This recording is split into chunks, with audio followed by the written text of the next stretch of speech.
So welcome everyone to another in our series of conversations between Caleb Maupin and Brar.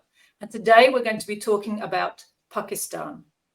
So I'm sure everybody will have heard something about the turmoil that's been happening in Pakistan, really for the last year, almost non-stop. We're going to start today's conversation by asking Harpal a little bit about Imran Khan, because, you know, a year ago, Imran Khan was a President of Pakistan. Sorry, I forget which. Prime Minister. And then he was deposed very much at the behest of the USA because he seemed to be making the wrong types of noises as regards to friendship with China and Russia. But that hasn't seemed to have been enough, does it? So Imran Khan was deposed, but it seems like there's a concerted effort to make sure that Imran Khan can never be re-elected. And Harpal, do you think you could talk to us a little bit about what's been going on there? Well, it's the old story. In Pakistan, at governmental level, nothing runs unless the military sanctions it. Whether the military is actually nominally in power or it's retired from office, it actually is the deciding factor. It's the Pakistani military that decides how Pakistan's foreign policy and how its internal policy is shaped. And the real prime minister of Pakistan in actual terms is the chief of the army staff. So if you want to know what Pakistan's position is, you listen to very carefully the statements made by the general who happens to be the chief of the army staff. And every now and then, when that doesn't do, they make a coup d'etat. Imran Khan himself came to power because of the help of the army. So it's not that he's not been connected with the army. The army brought him to office in 2018, basically by having all kinds of cases against the very people that it has now replaced him with, like Shahbaz Sharif, who is now he's not now, there's some bureaucrat who is the prime minister nominally, because there are going to be elections.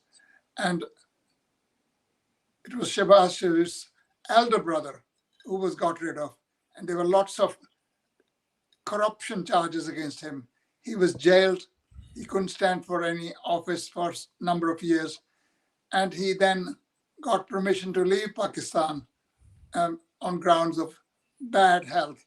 And he spent several years living in his posh flat on the corner of Hyde Park Corner.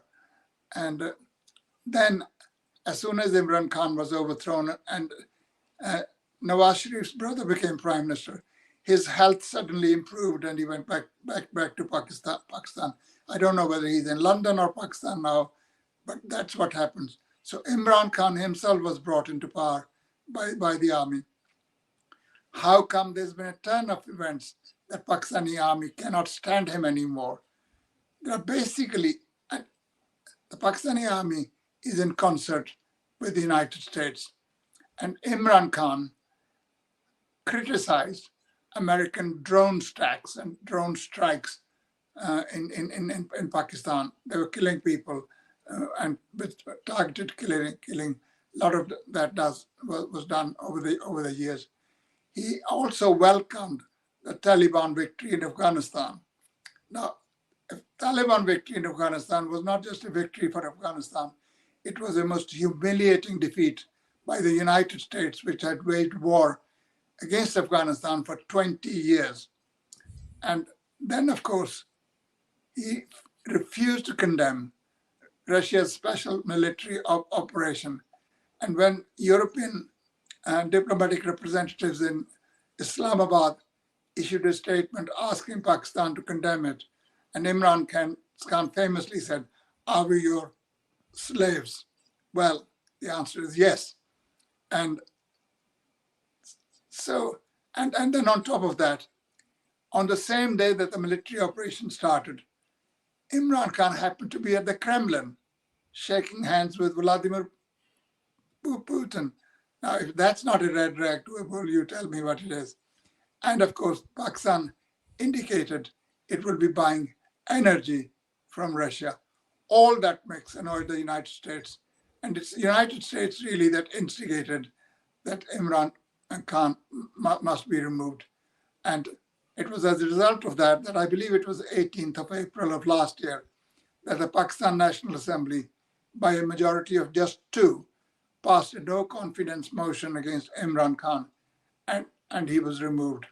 It led, of course, to Imran Khan tweeting, "The freedom struggle starts today against foreign conspiracy and foreign-inspired government change." And there were huge demonstrations which carried on for months. At one stage, he was shot, and luckily he was shot in the leg, so he wasn't killed. But it was a clear attempt at assassination, because he has become, as a result of the positions he has taken on the United States and on Pakistan, he's become very popular in Pakistan. Although you would think that the Pakistani population would be very pro-American, the Pakistani population is very anti-American, including the lunatic jihadi faction of it. There's a mixture of reasons for that, but he was very popular, and there's no way the new elections, which were scheduled to be held in October this year, would be held. And the excuse they found is that there's been a new census, and Pakistan has 20 million more people than it thought it had, and that there has to be redistribution of constituencies and seats. So the elections at the earliest won't take place before April, May of the coming year. The hope is that Imran Khan would no longer be popular. They have arrested hundreds, if not thousands, of his party workers, and the senior most of them have either been bought and brought in on the side of the army, or alternatively they're put behind bar. And every attempt will be made through rigged elections to make sure that his party doesn't do well. But we'll see whether it does or not. Once you allow people the vote, you don't know which way they will vote. We know from the Brexit experience how discomforting a decision that has been for the British government. They had gone to the referendum in the hope of winning the referendum and putting an end to the controversy within the Conservative Party. But actually, they've stirred only a hornet's nest at several levels, domestically, within the Conservative Party, within the European Union, and across the entire imperialist front. So the situation now is that you have a Pakistani government which does not have the support of the Pakistani people. Since then, there have been lots of by-elections held, about 40.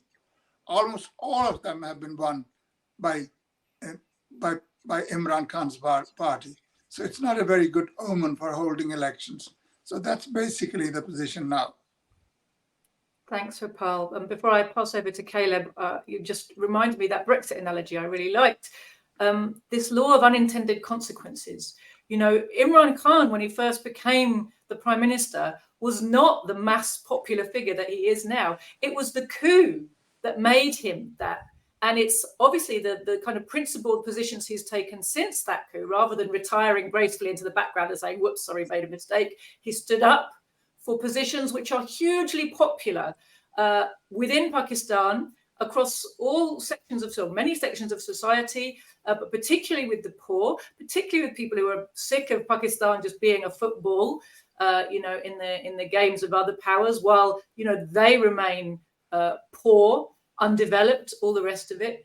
And it's fascinating to see the more they persecute Imran Khan, the more they shoot themselves in the foot. It's a bit like the sanctions war against Russia, firming up popular opinion behind the government that it was supposed to destroy, right? It seems like they're doing exactly the same thing with Imran Khan. They're creating a genie's like been let out of the bottle of popular anger in Pakistan, and it's been given a focus. And that's what it looks like to me. It's like all this anger that was just, didn't know what to do with itself for such a long time now has a focus. And the focus is the imperialists want to get rid of Imran Khan. Well, then he's our hero. It's a really interesting dynamic, I think, to watch. Caleb.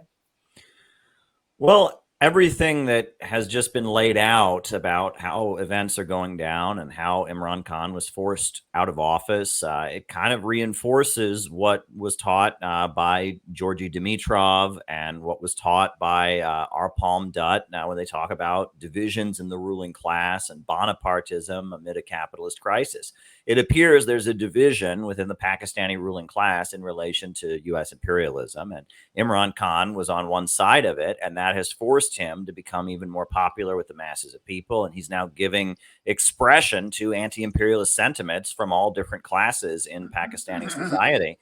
And that's a great development. I guess I have a couple questions about, I know very little about Pakistan's history and economy and such, but one thing that I'm curious about is I've often listed when I list some of the great achievements of socialism, I've referred to the China-Pakistan Friendship Highway, it's considered the largest elevated road in the world, and it was built by the Chinese Communist Party and Mao Zedong in 1966. And I understand that was the beginning of what we now call the China-Pakistan Friendship, or the China-Pakistan Economic Corridor.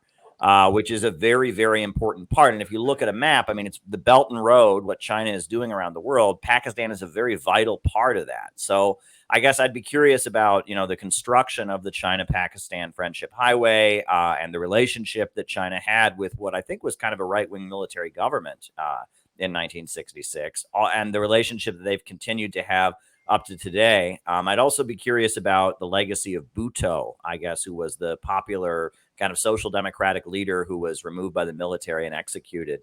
I'd be curious about his legacy as well, because I just know so little about this. Well, first of all, the China-Pakistan friendship, it's a case of really an enemy of my enemy is a friend of mine. I attribute that to the stupidity of the Indian ruling class for going to war against China in 1962. There was no reason to go to war. We can go into these details one day. China and India have a disputed border between themselves. It's 1,500 miles long border, and India makes claims to certain territories. Equally, China has claims to certain Indian territories. If you started undoing, then yes, Chinese might acquire a few miles here and there, but the Indians will lose the most, because the Chinese have claims on the whole of the state of Arunachal Pradesh, and they have claims to large areas of Jammu and Kashmir, which are called the Ladakh area. And the Chinese have always said these borders were fixed at a time when neither the Chinese nor the Indian people were in charge of their own affairs. They were fixed by British colonialism, and they can be sorted out peacefully through negotiations. But Nehru was egged on by the Americans at the time. We're all behind you. Like they're saying to Ukraine now, these fools, we're all behind you. We'll fight to the last drop of the last Ukrainian. Please carry on fighting our proxy war against the Russian Federation. So that's what the Americans did. But the thing, and of course, the Indians underestimated Chinese strength. China had gone through 2-3 years of very, very bad weather, floods in some areas, drought in other areas. China's relations with the Soviet Union were not on very good terms. And of course, with America's backing and certain internal reactionaries in India, Nehru found himself pushed to war against China, and India lost very, very badly as a result of it. But all the territories that the Chinese have conquered in that war, as soon as the war was finished, they vacated those territories.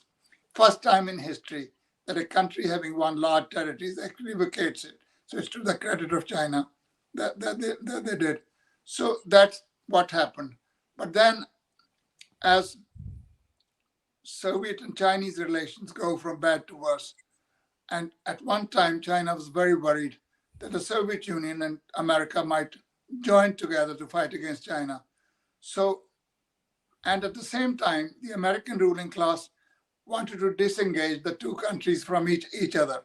So they wanted to have feelers. They wanted to actually have some back channel discussions with China. And Henry Kissinger wanted to visit China. And that visit was facilitated by at the time, the Pakistani military ruler by the name of Yahya Khan.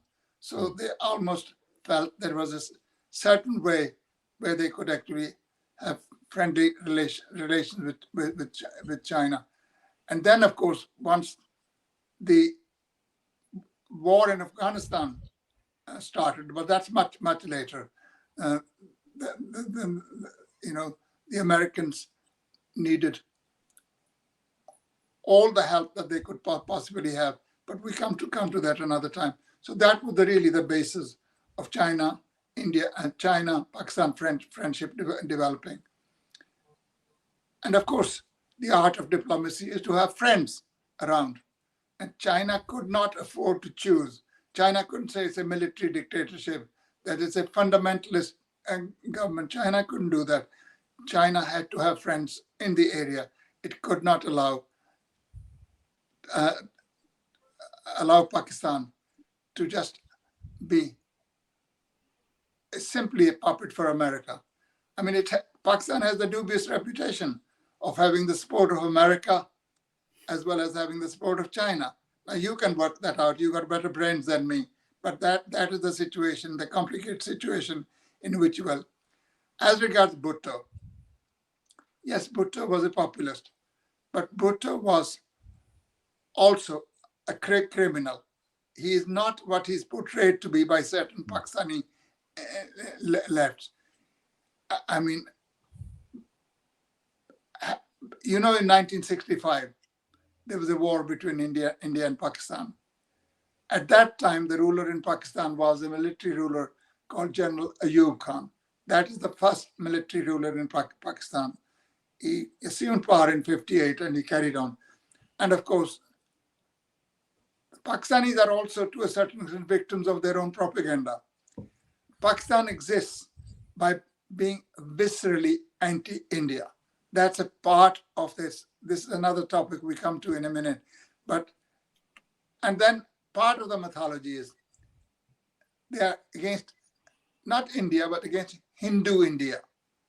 And again, another mythological point they make is one Pakistani soldier is equal to 5 Hindu soldiers. Well, that doesn't happen. Pakistan has waged 3 wars, or Pakistan has been involved in 3 wars against India.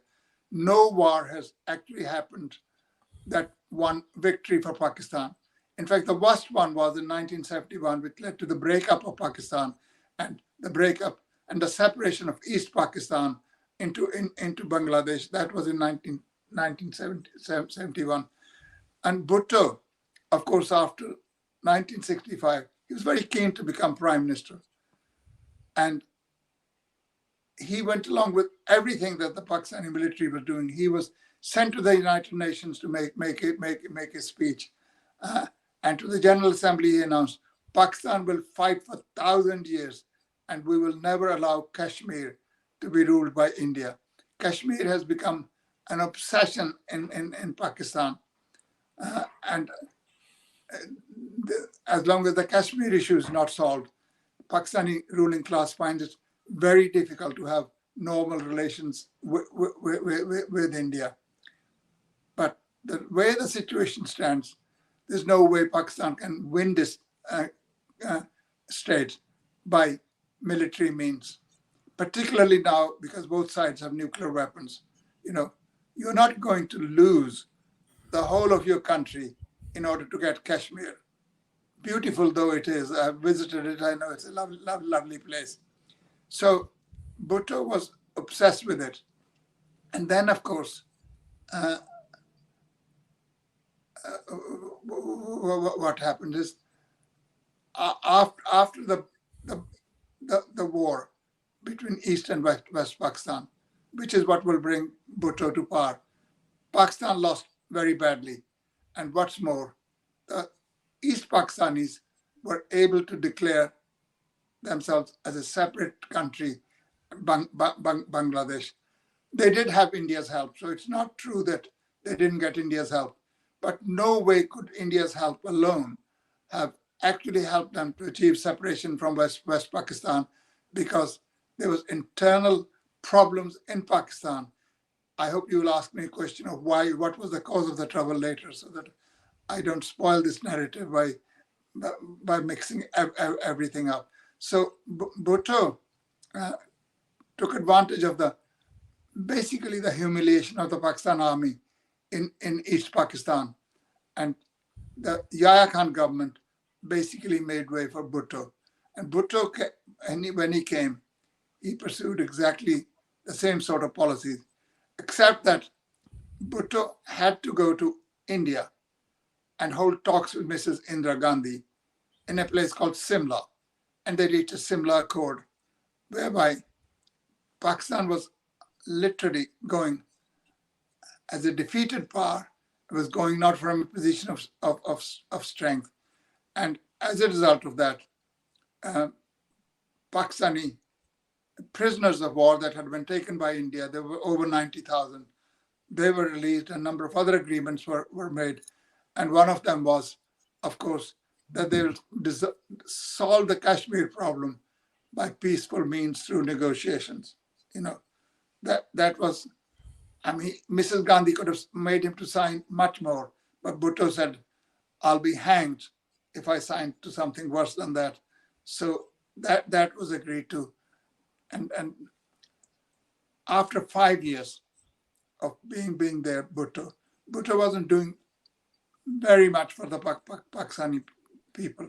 He made lots of noises about, his slogan was Roti Kapda Makan, which translated means food, clothing, and shelter. And I'll give that as a slogan that was resonated among the Pakistani people. What do poor people want most? Food, housing, and clothing to wear. But of course, he wasn't actually able to supply any of that to ordinary people, and pursued the same policy towards neighboring India. Now, Pakistan cannot make progress if it continues to have fight with India, because it has to maintain a huge army. Pakistani army is over 600,000 personnel strong. Pakistan spends more on its defense budget than it does either on public health or on education. And nearly 40% of the Pakistani population lives below the line of poverty, which is just under $4 a day in Pakistan. Recently, there was an announcement by the government that on a certain day they were going to distribute free sacks of flour and rice and wheat. There was such a stampede; many people were killed in trying to get that sack of flour. There's no reason for Pakistan to be short of food. Pakistan has got one of the most fertile pieces of territory. Pakistan is an inheritor to the canal system, which was built by the East India Company. Punjab was the last state to be conquered by the East India Company. It wasn't conquered till 1845 or something like that. And the British disbanded the Punjab army. But Punjabis were lucky that soon, 10 years later, well, first of all, few years later, in 1857, the first Indian War of Independence started. What in English history is known as the Sepoy Mutiny. It was the War of Independence that Marx and Engels declared, the first war of Indian independence. That lasted about a year and a half. And there was a very, very fierce war between the two sides. At that time, the princely states of Punjab committed treachery against the people of Punjab and joined the British and sent soldiers to help them beat the 1857 revolt. As soon as that had been beaten, Another piece of good luck for Punjab was the American Civil War started. And in the Civil War, because of the blockade by the Confederates, the cotton from the slave states of Southern America would not reach England. The biggest and the most important industry in Britain at that time was the textile industry. Workers were without any jobs. Hundreds of thousands of workers are unemployed. And of course, the British ruling class secretly desired the victory of the slaveocracy, of the slave-owning ruling classes in the southern states. It didn't quite work out as the British wanted. The British even supplied weaponry to the southern states. And one of the things they did was they actually fitted a southern warship called the Alabama. And the Alabama then went on to do a lot of damage to the Union Navy.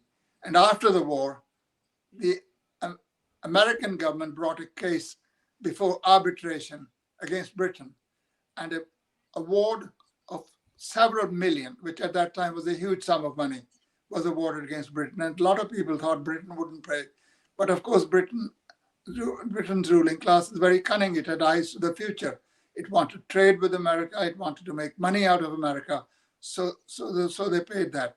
So the southern states didn't win. But during that time, when Britain realized it was suffering from a cotton famine, it developed India and Egypt and parts of Kenya as alternatives for growing cotton. And of course, in the East, as Marx and Engels pointed out, it's not possible to have agriculture without irrigation. And so they had to build canals. And the canal system in Punjab, after the partition, most of it actually went to Pakistan. So Pakistan has very fertile land and a good canal system. And I do not know how well maintained it is, but it's a good system. So there's no reason for Pakistan to be short of food. It should have plenty of food. If India can solve its food problem, which at a certain miserable level it has, India not only has sufficient food, it also even is able to export quite a lot of rice, especially, but also wheat. So Pakistan really should not be lacking in food, but it is lacking in food. And there's mismanagement, there is corruption, there's just agriculture is not modernized the way it should be. And they could learn that from a lot of countries in the world, how they solve their problems, how they conduct their agriculture. But I'm afraid Bhutto's record is not that wonderful, because Bhutto knew he could not continue to be in office without actually the support of the military. So he tried to control the military. He appointed somebody who was a non-entity as the chief of army staff, thinking that he was obsequious, he was subservient, he was very much into praying 5 times a day. And that's General Zia-ul-Haq. But as soon as Zia-ul-Haq came, he, of course, arrests Bhutto, and on some trumped-up charges, he's able to have him executed. And then good luck for Zia was that the Afghan war starts in a big way. And Mujahideen, who basically a creation of the United States, had to be supported. And all the weaponry and other material were distributed via Pakistan. And General Zia-ul-Haq was very conveniently situated for that. So he had good 9-10 years of run.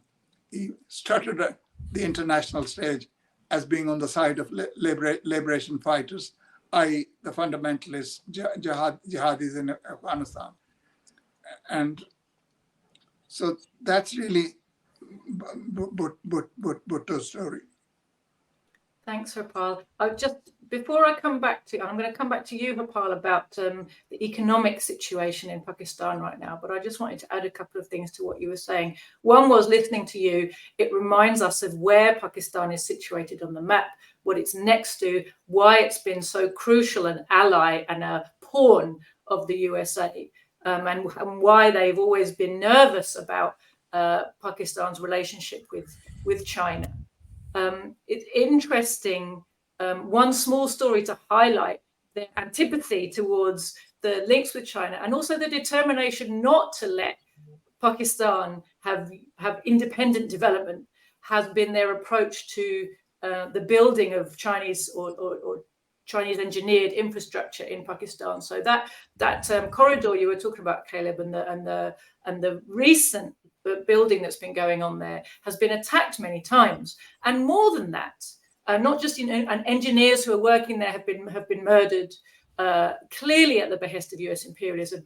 But more than that, the USA, its secret services, have created a liberation movement in a corner of Pakistan that nobody ever heard of before, and it has a website now. It's all officially recognised by those USA type of, I forget them, all the 3-letter agencies in America basically, but they have a nice English language website, and it's Balochistan is the name of the province. And there's now a Balochistan independence liberation movement, and it's got an army. And it's pretty small, I think. Still, they haven't managed to make such a go of it as they would have liked. But clearly, they're trying to use them in the same way they've tried to use impoverished Muslims in Xinjiang against China. This is a minority within Pakistan who clearly have grievances, and of course, their poverty, their lack of development. The lack of general development in Pakistan, and of course they're a most underdeveloped part of Pakistan. They have grievances that the US agencies can manipulate, and they've created this freedom struggle, a separatist struggle of Balochistan, precisely to disrupt the building of this Pakistan-China link of the Belt and Road project. And I think that's also something to sort of bear in mind when you're looking at how the USA acts in other countries for its interests, not for the interests of the people who are there. Harpal, I wanted to ask you about the economic situation in Pakistan, because of course there's an economic crisis that's racking the globe right now, and so many countries, everyone's aware of what's happening in their country, and often not aware of what's happening elsewhere.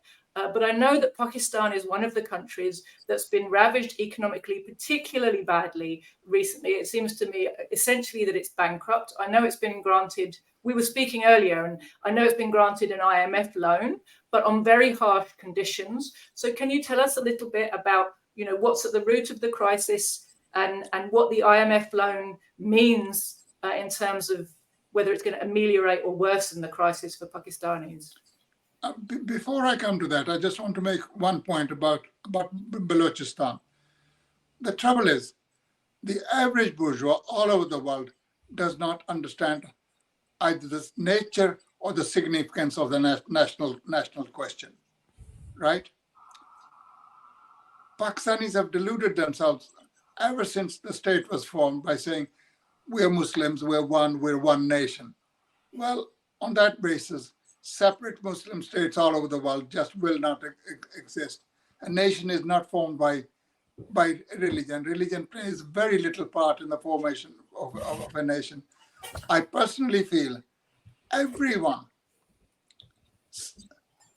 of these governments should be sent free of charge a copy of Stalin's Marxism and the National Question. They're not likely to learn much, but at least they should be given the opportunity to enlighten themselves. National question is a very significant question. It cannot be ignored.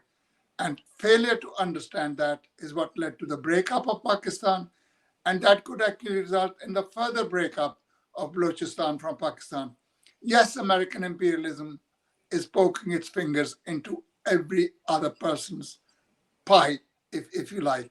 It's always putting its snout in other people's gardens and trying to devastate them. But it could not do it alone without help from the locals. Balochistan has been treated badly. Balochistan constitutes about half the territory of modern Pakistan, but it's only 5% of the Pakistani population. Balochistan has a very valuable natural resource, namely gas. It's piped into the rest of Pakistan, and Balochistanis feel they do not get much share of that. So Balochistan is very backward.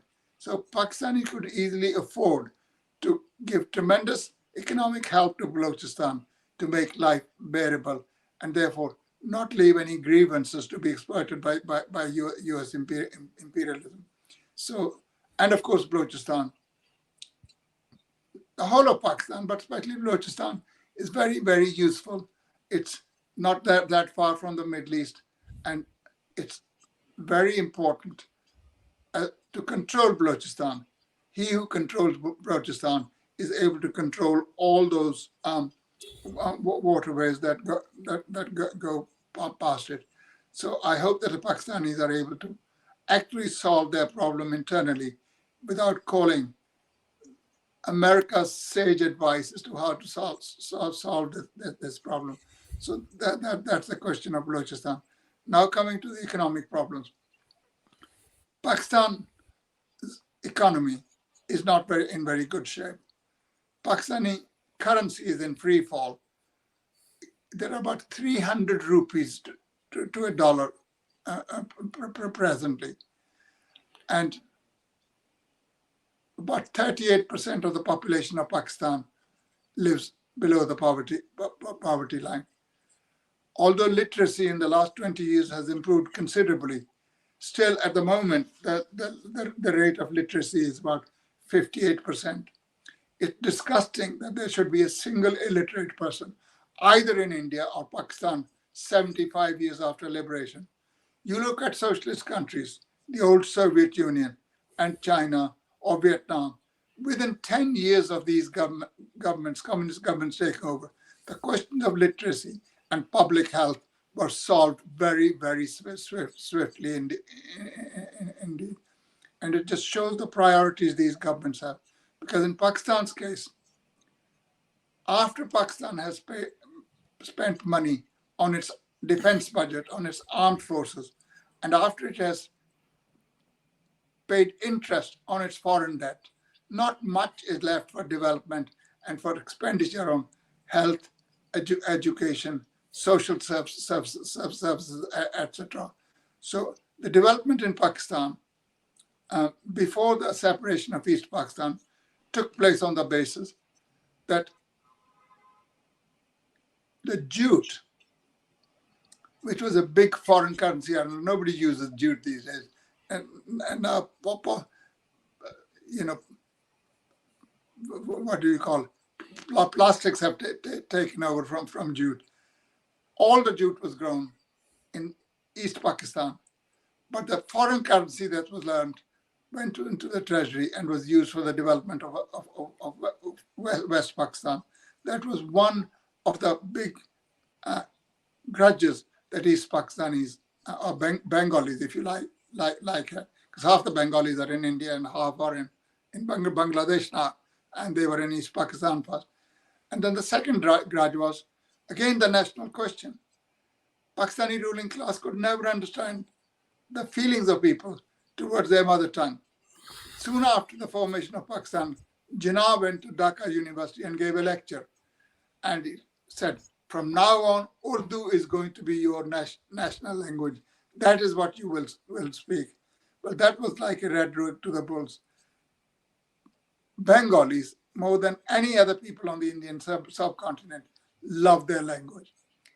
And they love their poets, their writers, and it doesn't matter whether they're Hindus, Muslims, whether it's Nazrul Islam or Tagore, they revere them, they love them. You cannot tell the Bengalis that Bengali is not their mother tongue, but from now on it's going to be Urdu. So they had grudges on that. And thirdly, in the united Pakistan of those days, Bengalis were the majority of the population. And when they actually, the last election, and that's Bhutto comes in as well, the Pakistan National Assembly had members elected, majority of whom came from East Pakistan. And the West Pakistanis wouldn't allow them to form the government.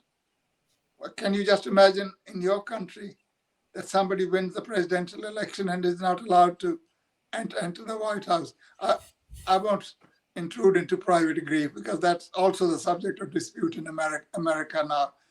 And so when these things came to a boiling point, the Bengalis were not allowed to form the government. Bhutto was part of it. Bhutto didn't want anybody else to be the prime minister. So it's partly their intransigence which led to the Bengalis eventually giving up on peaceful negotiations, and they started to recruit people for fighting with arms in hand. And it developed further. Pakistani army went and tried to repress it. They were unable to do it. And of course, by that time, the movement had become big and it secured the support of India. And with India's help, they were able to, of course, defeat the Pakistani army. India has never been able to have a decisive victory against Pakistan before. All these fights have been drawn, but it was able to achieve a decisive victory because Pakistan was internally so divided. And that is what happened. And of course, once they lost the jute bit, foreign currency became very difficult. Pakistan had to generate its own foreign currency. And of course, it exports certain things, export textiles, and it has to import oil. Oil is very expensive. India does the same. India has to import a lot of oil. And so Pakistani economy hasn't made tremendous progress. If I can give you some of the figures, Pakistani GDP is now nearly $350 billion a year. It really is less than what Switzerland's economy is. And what is Switzerland? A tiny little mountainous place, hardly anything in it, because it has certain industries. Most of all, it has finance, insurance, money laundering. They are the money launderers for the world's corrupt elite from every country. The literacy has improved somewhat to 58%. And of course, Pakistani GDP is just about $1,500 per capita, which exactly is not a huge sum. But per capita doesn't tell you anything. Huge amount of it would be going to the very rich in Pakistan, and very little is left for the ordinary Pakistanis. And on public health, they spend a miserable 0.45% of the GDP on public health, nearly 4% on the army, but 0.45% on health. Now, how can you run any meaningful health system on the basis of that miserable sums of money? Pakistan's external debt at the moment is $126 billion, of which a third is owed to China. Although listening to Western media, you'd think all of it was owed to China. No, majority of it is owed to imperialist multilateral institutions and governments, etc. And between February of this year and June of 1926, Pakistan is down to pay back $82 billion. Where it gets $82 billion, I do not know. Their situation was so bad, they were about to default when they were able eventually to cobble up a deal with the International Monetary Fund.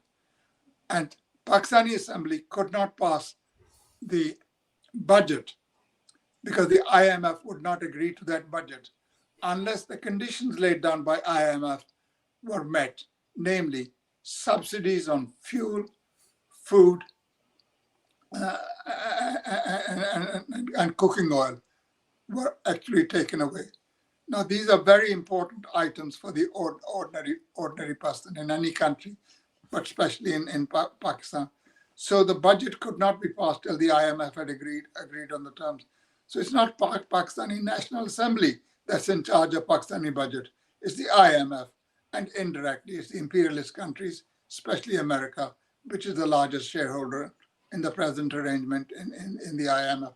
So I'm afraid the situation, if you look at the Human Development Index, Pakistan is number 160 out of 185 countries. So it's pretty much at a very, very low level. It's at the same level as Afghanistan, which has been ravaged by 20 years of imperialist war against it. 40 years, really, isn't it? Thank you, Harpal. That was a really, really enlightening and all-encompassing picture of what's been going on in Pakistan's economy since independence. Caleb? Well, I've got a few things to just react to what Harpal said and informed us all about. You know, I have spoken to some leftists from Pakistan, many who've moved to the United States, and one recurring theme I have heard is that there were a lot of high expectations when Bhutto took office, and when he failed to fulfill them. When people didn't see an increase in their living standards, that led to widespread demoralization among, you know, leftist, socialist, communist, anti-imperialist forces in Pakistan. That was kind of a negative turning point. When he took office, he was in office for some time and didn't deliver, and that's kind of remembered as kind of a negative turning point in the history of the country. And, you know, when you talked about the slogan that he used about, you know, food, clothing, and shelter, it's a very interesting thing because, you know, when I go over the history of socialist countries, I will point to the big achievements in terms of wiping out illiteracy, electrifying countries, industrializing them, you know, providing running water and electricity and universal housing. And you'll get this response from Trotskyites and others. And they'll say, there's a quote, I think it was a Trotskyite activist in the United States. And I've had this quote thrown at me many times, CLR James.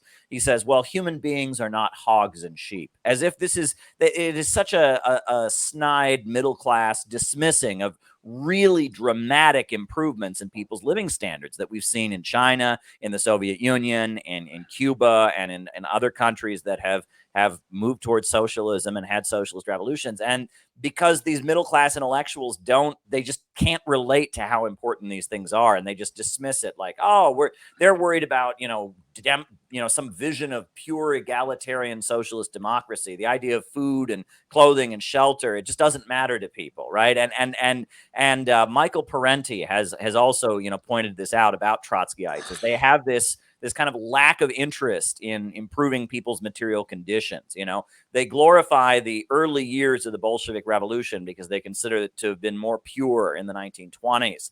But then, you know, they consider the period when Stalin was raising people up out of poverty and industrializing the country, they consider that to be horrendous because it's like they're more concerned with the books that were published during the 1920s having a more correct or Trotskyite political line than they are with the actual material improvement in people's lives. And that's something that comes across. And when you visit countries around the world that have broken out of Western capitalism and imperialism, they are able to actually improve people's material conditions. And that is the victory. And that among the middle class left, there's no interest in that. And that incident that you mentioned with the flour, how they were giving away flour for free and how that created an incident.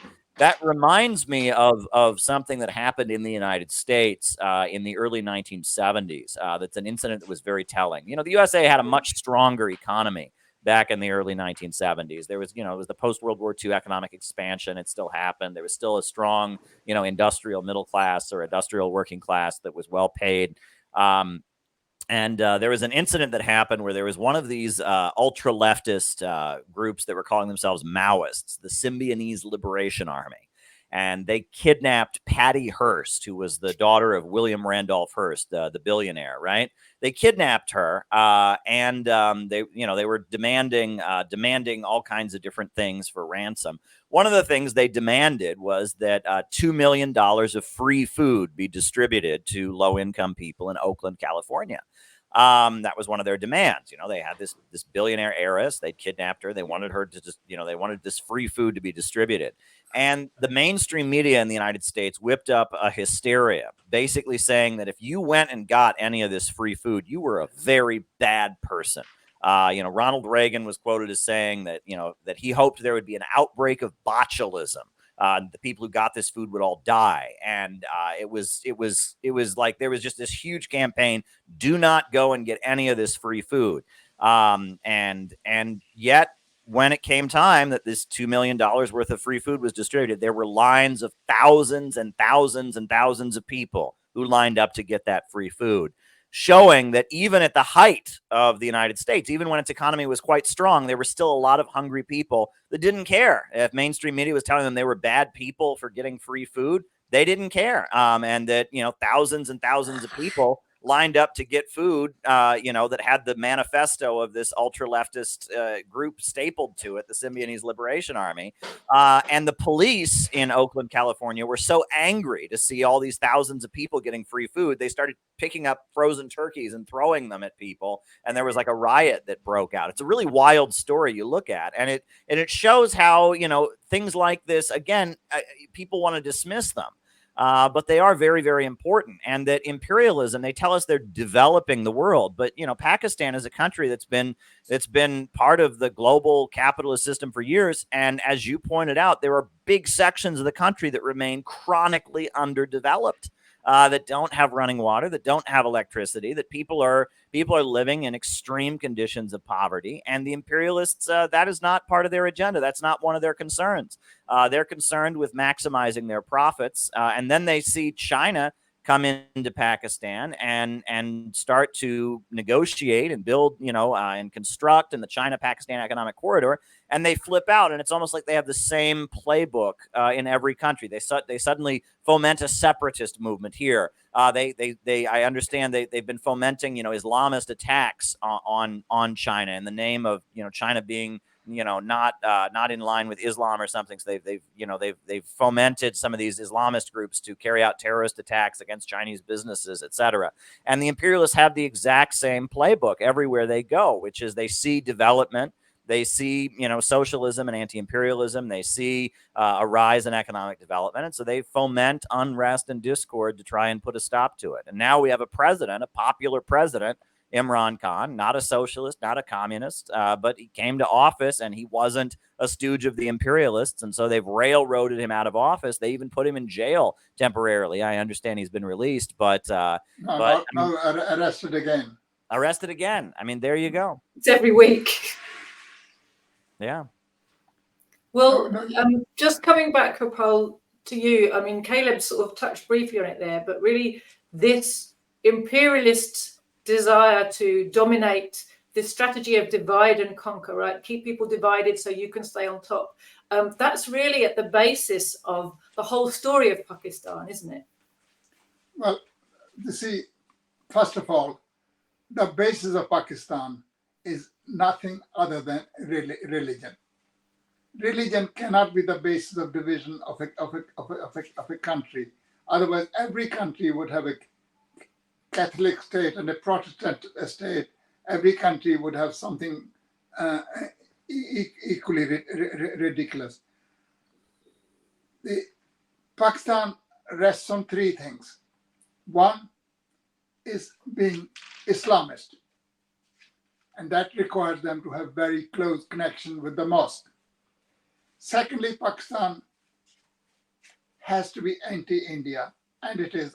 There are a lot of my leftist friends, especially Maoists, who would say, I'm making up stories.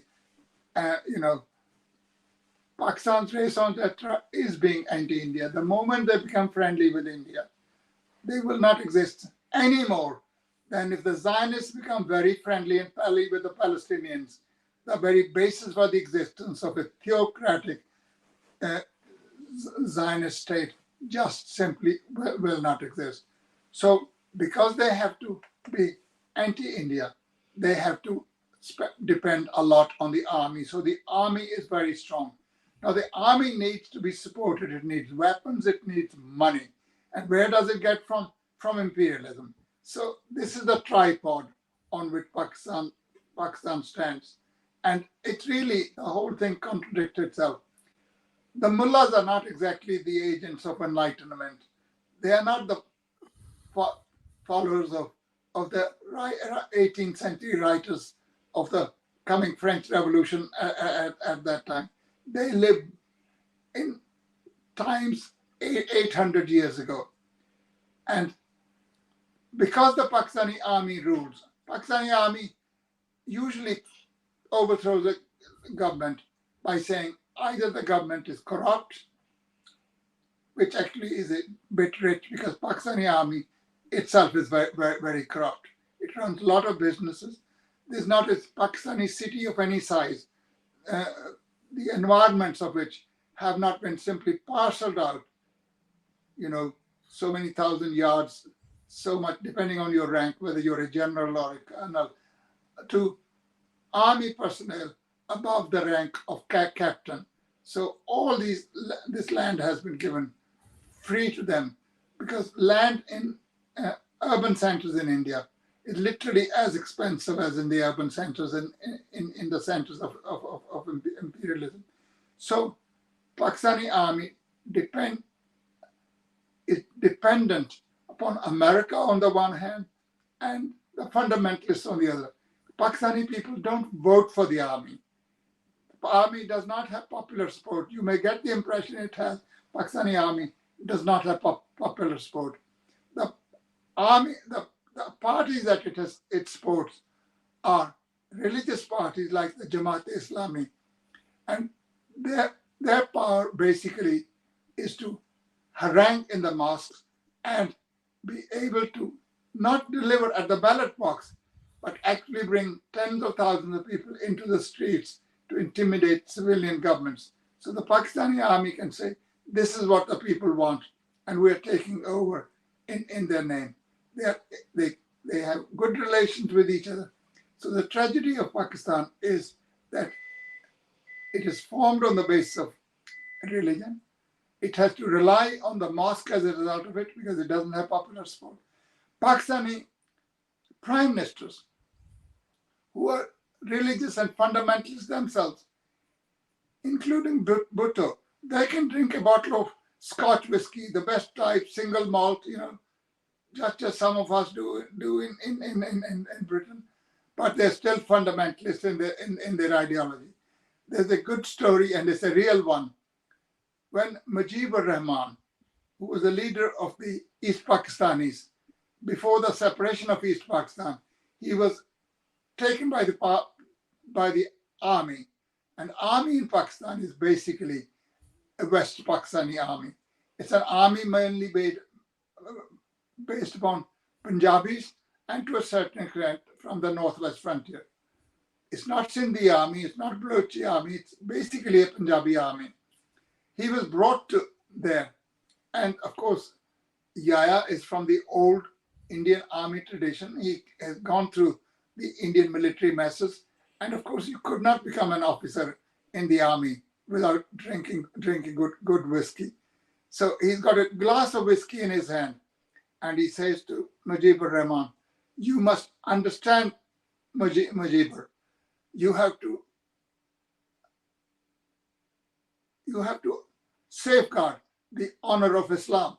He's got whiskey in his hand and saying, "You got to safeguard the honor of Islam." Now, in my view, whiskey does not dishonor Islam, but a lot of Muslims think that, and therefore it's not a good thing to go around with a glass of whiskey in your hand and say, you got to safeguard the honor of Islam. So that is a tragedy. Once you're founded on a wrong basis, you can never stabilize your regime. The Zionists in Israel are in a much stronger position. They got a fairly vibrant economy. They got a lot of American help. They get a lot of contributions from the Jewish populations around the world, but mainly United States of America, and within New York. They're in a good position. But because of their very position, the basis on which they're formed, they've got to be anti-Palestinian. They cannot exist without that. So they go around everywhere, terrorizing the Palestinians. Does it give them rest? No, I will not be there to see it. And we'll discuss it next time. This state will not last. It's onto a system of self-destruction. The more powerful the Zionists get militarily, the stronger their army, the more sophisticated their weapons, including nuclear weapons, the less powerful they feel. They are frightened. You remember that little video that went viral, where a young Palestinian girl, very good looking, very spirited, when an Israeli soldier tried to harass her, she slapped him in the face. And because she became famous, world famous, she wasn't treated that badly. She served a little bit time in jail.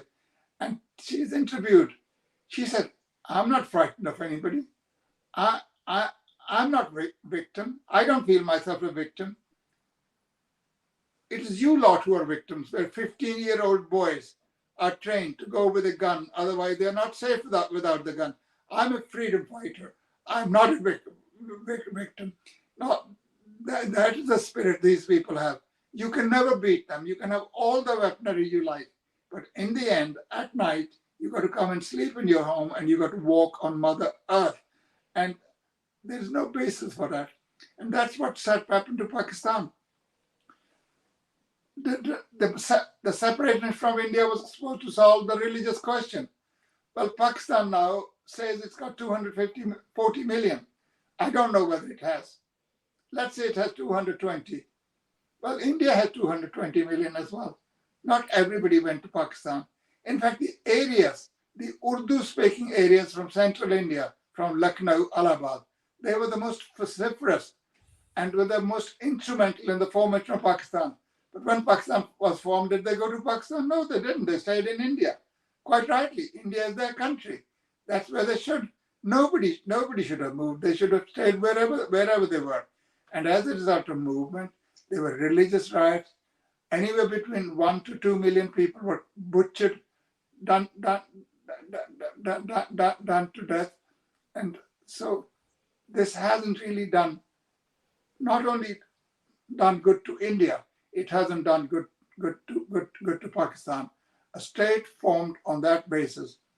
I mean, in Pakistan, how can you have actually any scientific discussion if you cannot dispute anything that comes from the Holy Quran?